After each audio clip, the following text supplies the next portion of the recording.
Hello दोस्तों, एक बार फिर से बहुत बहुत स्वागत है आपके यूट्यूब चैनल में। चैनल में पहली बार आए हैं तो सब्सक्राइब करना ना भूलें। आज की ये वीडियो उत्तर प्रदेश टेट प्राथमिक स्तर कक्षा 1 से कक्षा 5 तक प्राथमिक स्तर 8 जनवरी 2020 का संस्कृत का हल पेपर होगा। कृपया वीडियो को पूरा देखें। चलिए जल्दी से जल्दी शुरू करते हैं। आज का प्रश्न नंबर 1, संस्कृत के एकोन चत्वारिंशत् को कहते हैं?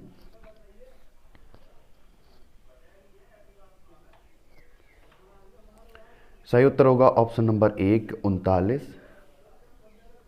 39 को एकोन चत्वारिंशत् तथा नवत्रिंशत् कहते हैं तथा 29 को एकोन त्रिंशत् नवविंशति कहते हैं।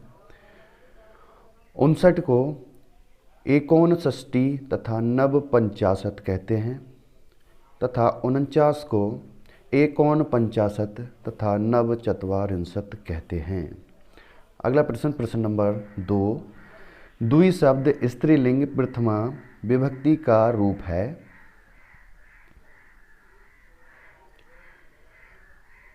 तो इसका सही उत्तर होगा ऑप्शन नंबर 4, द्वि। द्वि शब्द स्त्रीलिंग प्रथमा विभक्ति का रूप है द्वि। अगला प्रश्न, प्रश्न नंबर 3, ददती रूप है?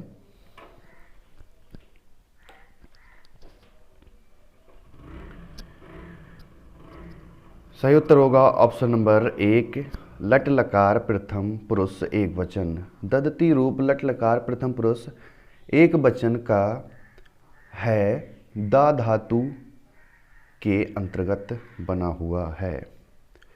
इसका सही उत्तर होगा ऑप्शन नंबर 1, लट लकार प्रथम पुरुष एक वचन। अगला प्रश्न, प्रश्न नंबर 4, गुरूपदेश शब्द में प्रयुक्त संधि है?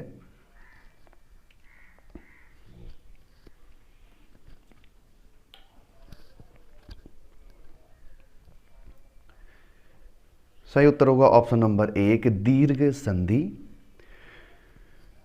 गुरूपदेश शब्द में दीर्घ संधि है। दीर्घ संधि का सूत्र होता है अकः सर्वणेः दीर्घः। यदि अक प्रत्याहार आ ई उ ऋ ली के बाद समान वर्ण आए तो उसके स्थान पर दीर्घ हो जाता है। सही उत्तर होगा ऑप्शन नंबर 1, दीर्घ संधि। अगला प्रश्न, प्रश्न नंबर 5, उपसर्ग है?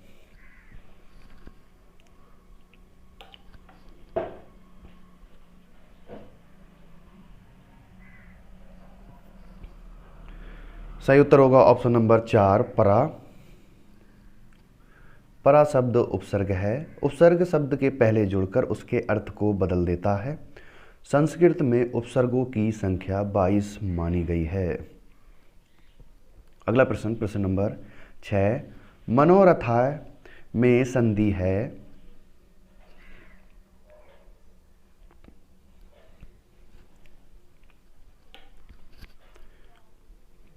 सही उत्तर होगा ऑप्शन नंबर 4, विसर्ग संधि। मनोरथ में विसर्ग संधि है। इसका संधि विच्छेद होगा मनस धन रथ। अगला प्रश्न, प्रश्न नंबर 7, नेत्राभ्याम अश्रूणि पतंती पद में विभक्ति है?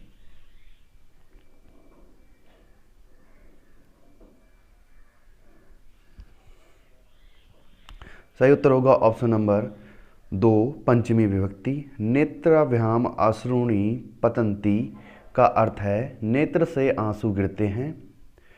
यहाँ नेत्र से आंसू का अलगाव होने के कारण नेत्र में पंचमी विभक्ति का प्रयोग किया गया है।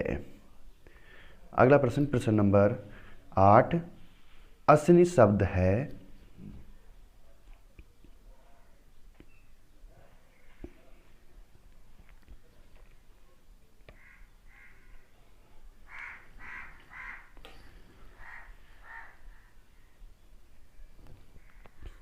तो इसका सही उत्तर होगा ऑप्शन नंबर 4, पुल्लिंग। लेकिन आयोग ने अश्विनी शब्द को स्त्रीलिंग तथा पुल्लिंग दोनों ही माना है। जिसका सही उत्तर होगा ऑप्शन नंबर 4 या ऑप्शन नंबर 1। अगला प्रश्न, प्रश्न नंबर 9, तया निरपो अनुगम्यते में वाच्य है।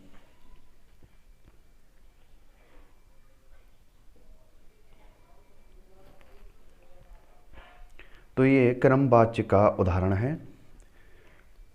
सकर्मक धातुओं से ही कर्मवाच्य होता है। इसमें कर्म की प्रधानता होती है। कर्म के अनुसार ही क्रिया के लिंग, विभक्ति और वचन होते हैं।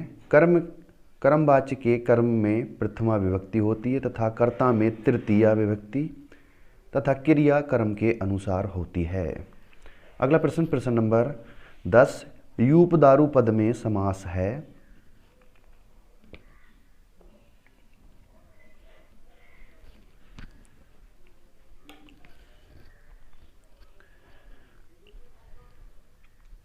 तो इसका सही उत्तर होगा ऑप्शन नंबर 3, तत्पुरुष समास। अगला प्रश्न, प्रश्न नंबर 11, गोधूम शब्द का अर्थ है।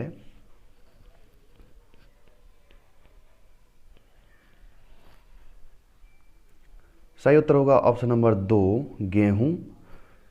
गोधूम शब्द का अर्थ गेहूं है तथा चावल का अर्थ तंडुलम। चावल को संस्कृत में तंडुलम तथा गधा को संस्कृत में गर्दभ तथा गाय के दूध को संस्कृत में गोपेय कहते हैं। अगला प्रश्न, प्रश्न नंबर 12, विसर्ग संधि का उदाहरण है।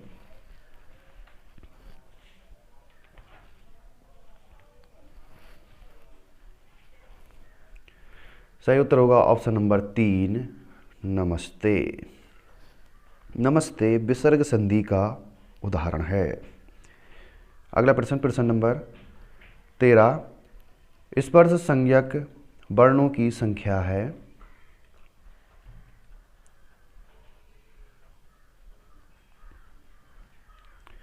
सही उत्तर होगा ऑप्शन नंबर 1, 25।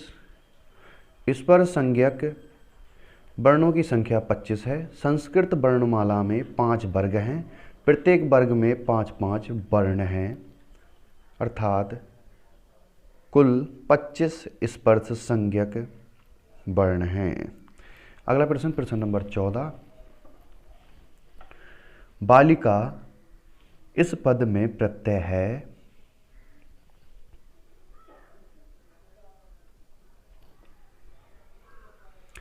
सही उत्तर होगा ऑप्शन नंबर 3, टाप प्रत्यय। टाप प्रत्यय के टा और पा का लोप होकर केवल आ शेष रह जाता है। तो इसका सही उत्तर होगा ऑप्शन नंबर 3। अगला प्रश्न, प्रश्न नंबर 15, पर्यंत में उपसर्ग है।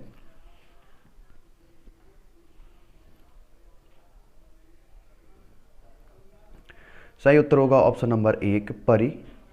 पर्यंत में परि उपसर्ग है जो अव्यय धातु या धातु से बने हुए विशेषण, संज्ञा आदि शब्दों के पूर्व जोड़े जाते हैं, उनको उपसर्ग कहते हैं। अगला प्रश्न, प्रश्न नंबर 16, नदी ही शब्द रूप में प्रयुक्त वचन है।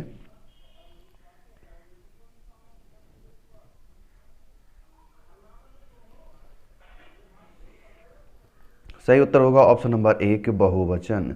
नदी शब्द बहुवचन रूप में प्रयुक्त होता है। अगला प्रश्न, प्रश्न नंबर 17, अकारांत पुल्लिंग शब्द का उदाहरण है।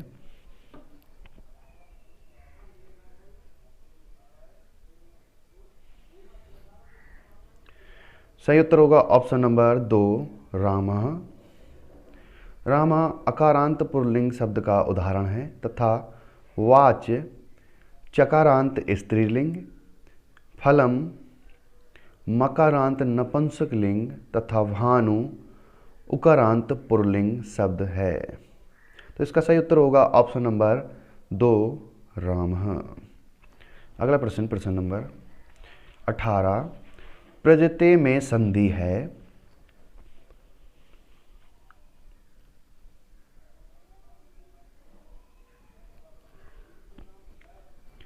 सही उत्तर होगा ऑप्शन नंबर 3, पररूप संधि। प्रजते में पररूप संधि है अगला प्रश्न, प्रश्न नंबर 19, व वर्ण का उच्चारण स्थान है। सही उत्तर होगा ऑप्शन नंबर 4 दंतोष्टे। ब वर्ण का उच्चारण दांत तथा ओठों के माध्यम, दोनों के माध्यम से होता है, तो इसका सही उत्तर होगा ऑप्शन नंबर 4 दंतोष्टे। अगला प्रश्न, प्रश्न नंबर 20, घुटने के लिए उपयुक्त संस्कृत शब्द है।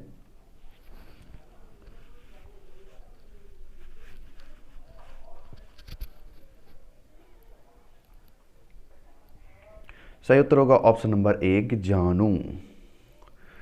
घुटने को संस्कृत में जानू कहते हैं तथा उरु जांग के लिए कहा जाता है, जगन स्त्री की जांग के लिए कहा जाता है तथा हनु ठुड्डी के लिए कहा जाता है, तो इसका सही उत्तर होगा ऑप्शन नंबर 1 जानू।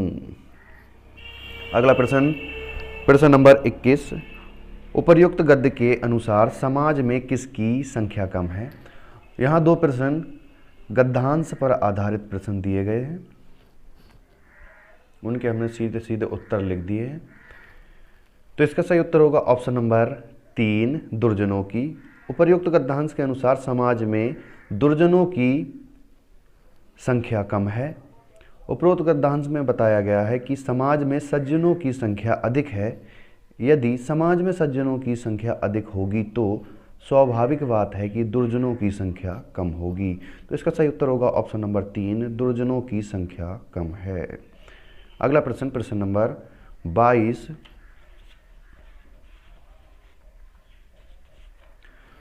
उपर्युक्त गद्य के अनुसार दुष्ट लोग समाज में क्यों प्रबल दिखते हैं।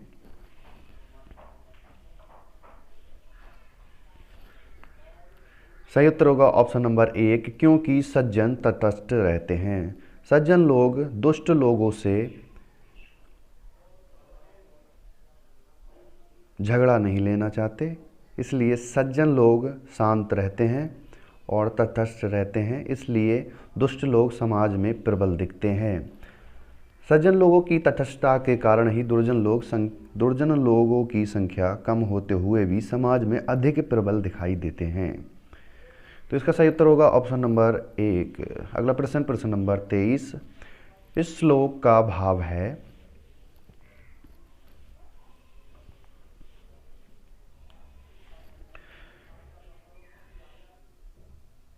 पेपर में दो प्रश्न, प्रश्न नंबर 83 और 84 इस श्लोक पर आधारित प्रश्न दिए गए थे, तो इसमें सही उत्तर होगा ऑप्शन नंबर 3। श्लोक का भाव है, प्राणी जो वृक्ष पर आश्रित होते हैं, वृक्ष के नष्ट होने पर वे भी निराश्रित हो जाते हैं। अगला प्रश्न, प्रश्न नंबर 24, उपर्युक्त श्लोक में भूतानी का तात्पर्य है। तो भूतानी का अर्थ होता है ऑप्शन नंबर 1 प्राणी। भूतानी का तात्पर्य प्राणी से लिया गया है। और आश्रय का तात्पर्य सहारा से, आश्रय अर्थात किसी को सहारा देना। नाश का तात्पर्य नष्ट होने तथा वृक्ष का तात्पर्य पेड़ पौधों से है। अगला प्रश्न, प्रश्न नंबर 25, भू धातु का लोट लकार मध्यम पुरुष एक वचन रूप है।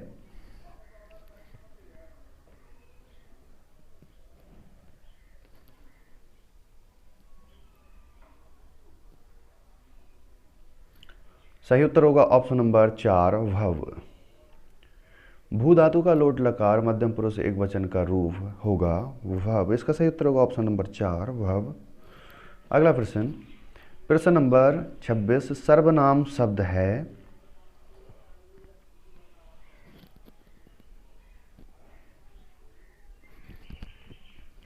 सही उत्तर होगा ऑप्शन नंबर 1 सर्वय। सर्वनाम शब्द सर्वय होगा। सर्व का अर्थ होता है सब तथा स्थूल का अर्थ होता है मोटा। स्थूल एक विशेषण है। प्रातः, प्रातः का शब्द होता है सुबह, यह भी एक विशेषण शब्द है तथा पुत्र एक संज्ञा शब्द है। अगला प्रश्न, प्रश्न नंबर 27, कुंजर शब्द का अर्थ है।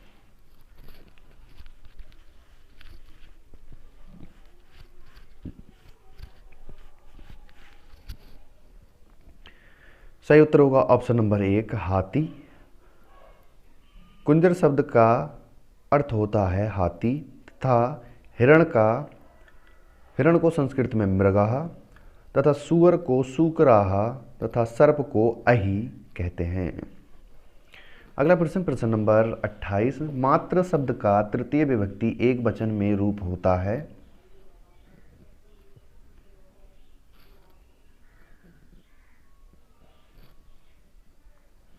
सही उत्तर होगा ऑप्शन नंबर 2 मात्राः। मात्र शब्द का तृतीय विभक्ति एक वचन में रूप मात्रा होता है। अगला प्रश्न, प्रश्न नंबर 29। सुबंधु की रचना है।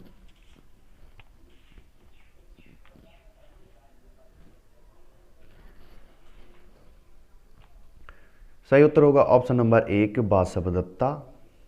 सुबंधु की रचना है तथा मेघदूतम कालिदास कृत खंडकाव्य है तथा अभिज्ञान शाकुंतलम कालिदास का अद्वितीय नाटक है तथा स्वपन वासवदत्तम भास का नाटक है। तो इसका सही उत्तर होगा सुबंधु की रचना है, ऑप्शन नंबर 1 वासवदत्ता। अगला और लास्ट प्रश्न, प्रश्न नंबर 30। निम्नलिखित में से कौन सा स्वर है।